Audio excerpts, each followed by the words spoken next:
त्रिपथ गामिनी त्रिलोक पावनी, जय श्री गंगा मैया,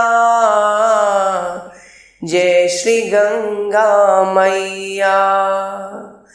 त्रिपथ गामिनी त्रिलोक पावनी, जय श्री गंगा मैया, जय श्री गंगा मैया।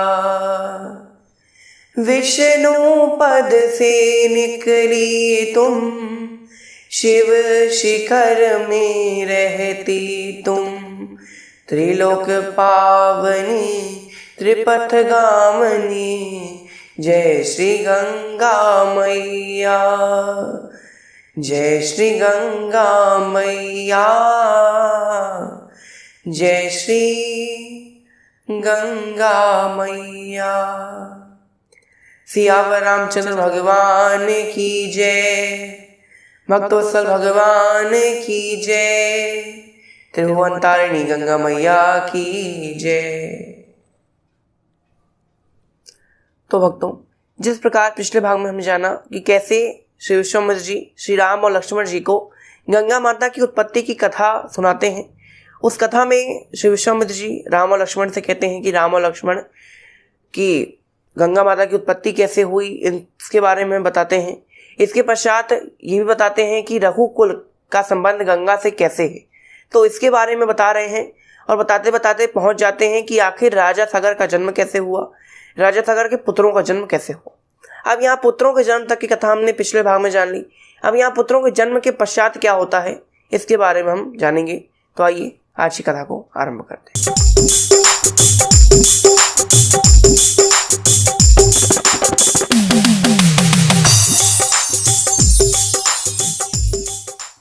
यहाँ पर राजा सगर की शक्तियां जो थी वो दिन ब दिन बढ़ती जा रही थी, उनके जो सैन्य बल था वो भी बढ़ रहा था। यहाँ 60,000 पुत्र जिसके होंगे उसको ज़्यादा ही खुशी होगी, और 60,000 पुत्र हुए तो एक तरह से एक सेना ही बन गई पुत्रों की। तो जब पुत्रों की सेना थी इतनी बड़ी भयंकर, तो राजा का जो सैन्य बल था, शक्ति बल था, वो सब बढ़ रहा था। यहाँ पर राजा ने सोचा कि मैं अश्वमेध यज्ञ क्यों ना करूँ, अगर मैंने अश्वमेध यज्ञ कर लिया तो मैं और भी श्रेष्ठ हो जाऊँ। तो उन्होंने महर्षि जो कुल गुरु थे वशिष्ठ मुनि, उनसे कहा कि मुनिवर मुझे यज्ञ करना है। मुनिवर कहते हैं ठीक है, अच्छी बात है, चलो यज्ञ की तैयारियां आरंभ की जाती। यहाँ पर यज्ञ की तैयारियां आरंभ होती हैं। यहाँ जो राजा सगर थे वो 99 अश्वमेध यज्ञ कर डालते हैं। अब यहाँ पर जैसे 99 अश्वमेध यज्ञ किया राजा ने, वैसे ही इंद्र का जो आसन था वो डगमगाना आरंभ होगा, क्योंकि ऐसा हमारे शास्त्रों में माना गया है कि जो भी राजा 100 अश्वमेध यज्ञ कर लेता है तो वो इंद्रासन का मालिक बन जाता है, यानी उसको इंद्रासन की प्राप्ति हो जाती। भले इस जन्म में नहीं होती, लेकिन अगले जन्म में वो इंद्र बन ही जाएगा। तो यहाँ पर इंद्र को अपने आसन की फिर परेशानी हुई, अपने आसन की चिंता हुई। अब यहाँ इंद्र ने सोचा कैसे भी करके इसके यज्ञ में विघ्न डालना है। यहाँ पर जो राजा सगर थे जब वो 100वां यज्ञ कर रहे थे, अब यहाँ अश्वमेध यज्ञ में क्या होता है, अश्वमेध यज्ञ में होता है कि भाई एक अश्वमेध यज्ञ का एक स्पेशल अश्व होता है, अश्व यानी घोड़ा।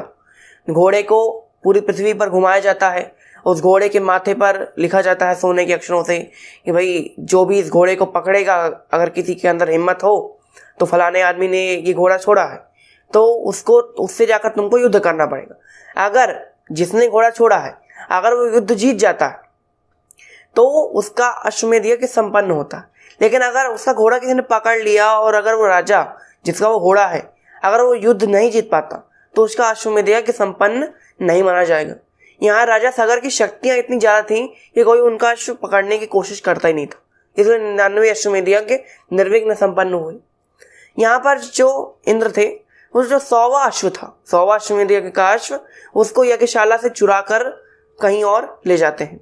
यहाँ पर इंद्र उस अश्व को चुराकर श्री कपिल मुनि के आश्रम, अब यहाँ कपिल मुनि का आश्रम कहाँ था, पाताल लोक में, कपिल मुनि के आश्रम में पाताल लोक में जाकर बांध देते हैं। अब यहाँ जब अश्वमेध का अश्व पूरी पृथ्वी की परिक्रमा करके वापस नहीं आया, तब राजा को चिंता हुई कि भाई हमारा जो यज्ञ है वो अधूरा रह जाएगा।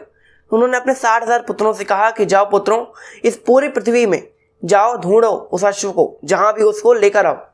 यहाँ जब उन 60,000 पुत्रों ने पूरी पृथ्वी को ढूंढ डाला, पूरी पृथ्वी में घूम लिए, लेकिन फिर भी वो अश्व नहीं मिला।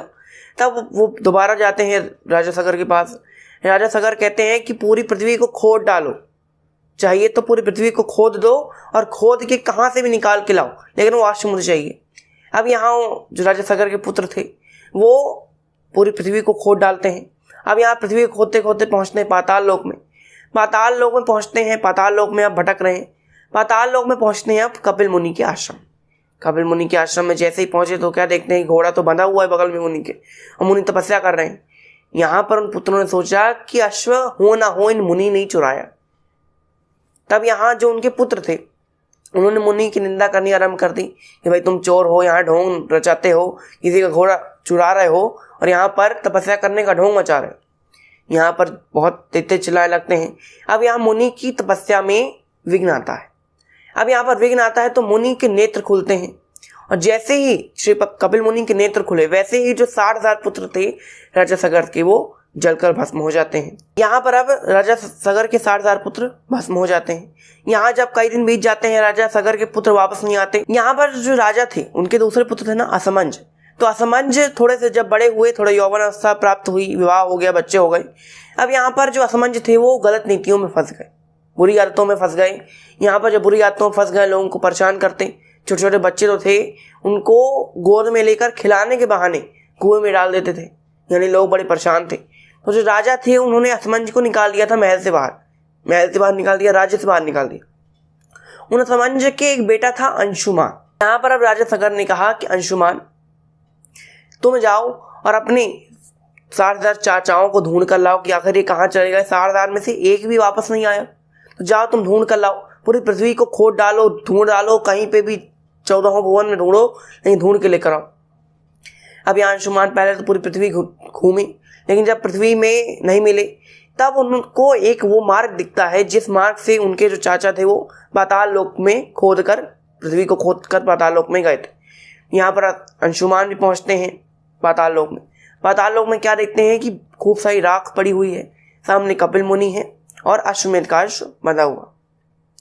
यहाँ पर अंशुमान जी ने कपिल मुनि की बहुत स्तुति की। स्तुति से प्रसन्न होकर कपिल मुनि अपने नेत्र खोलते हैं और कपिल मुनि सारा वृत्तांत सुना देते हैं कि वही मैंने तुम्हारे इन चाचाओं को भस्म किया, क्यों किया ये भी बता देते हैं। यहाँ पर अब अंशुमान अश्व लेकर आते हैं, वापस लेकर आते हैं, राजा सगर का अश्वमेध यज्ञ संपन्न करवाते हैं। यहाँ संपन्न करवाते हैं। इसके पश्चात अब अंशुमान कपिल मुनि से पूछ कर आए थे कि कपिल मुनि मेरे ये जो 60,000 चाचा हैं इन चाचाओं की मुक्ति कैसे होगी, पितृव्य है मेरे ये, इन पितृव्यों की मुक्ति कैसे होगी। तब यहाँ पर कपिल मुनि बताते हैं कि अगर गंगा की उत्पत्ति इस पृथ्वी पर हो जाए, अगर गंगा माता कैसे भी करके स्वर्ग से इस पृथ्वी पर आ जाएं, तो तुम्हारे ये जो चाचा हैं 60,000 वो मुक्ति प्राप्त हो जाएगी उनको, फिर वो इस जन्म मरण के चक्कर से मुक्त हो जाएंगे। तो तुम कैसे भी करके गंगा माता को यहाँ पर लेकर आओ। अब यहाँ पर अंशुमान क्या क्या प्रयत्न करते हैं इसके बारे में हम अगले सत्र में जानेंगे। तो आज की कथा को हम यही विराम देते हैं। आज के लिए बस इतना ही। आपको बहुत बहुत धन्यवाद। घर पर रहिए, सेफ रहिए, मुस्कुराते रहिए। जय श्री राम।